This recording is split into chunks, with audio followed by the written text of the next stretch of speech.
What if I told you that the biggest reason traders lose money isn't a bad strategy? It's their own mind. And the man who proved it didn't become famous for predicting the market. He became famous for explaining why most people can never follow their own plan. Mark Douglas didn't begin as a trading legend. In fact, he started like countless others, believing success came from finding the perfect system. But after experiencing painful losses, he noticed something strange. Different traders could use the exact same strategy and get completely different results. Why?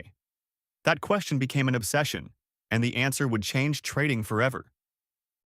Instead of studying charts, Douglas started studying people. He realized that markets are filled with uncertainty. No one knows what the very next price movement will be. Yet, many traders secretly believe they should be able to predict every outcome. When reality doesn't match that belief, fear takes over.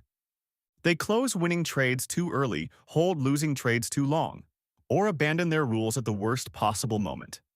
That discovery led to his biggest breakthrough.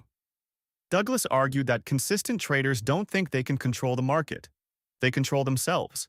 It's a simple idea, but it's much harder than it sounds. Your brain naturally wants certainty, even when certainty doesn't exist. Then came the twist that surprised many traders. Douglas claimed that winning isn't about being right most of the time. It's about thinking in probabilities. Imagine flipping a fair coin. You can't know whether the next flip will be heads or tails, but over many flips, the odds stay the same. Douglas believed trading works in a similar way. A good trading edge doesn't guarantee the next trade will win. It only gives you an advantage over a large number of trades. This idea became the foundation of his famous book, Trading in the Zone. Instead of chasing perfect predictions, he encouraged traders to accept uncertainty completely. That shift sounds small, but for many professionals, it transformed how they approach the markets.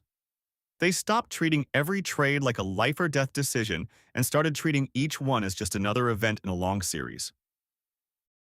His message reached traders around the world because it wasn't really about trading. It was about human psychology. Fear, greed, overconfidence, and regret don't just appear on trading screens. They influence business decisions, investments, careers, and even everyday life.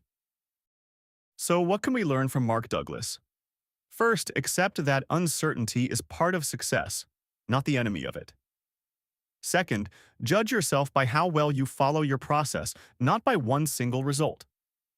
Third, emotions are signals to understand, not commands to obey.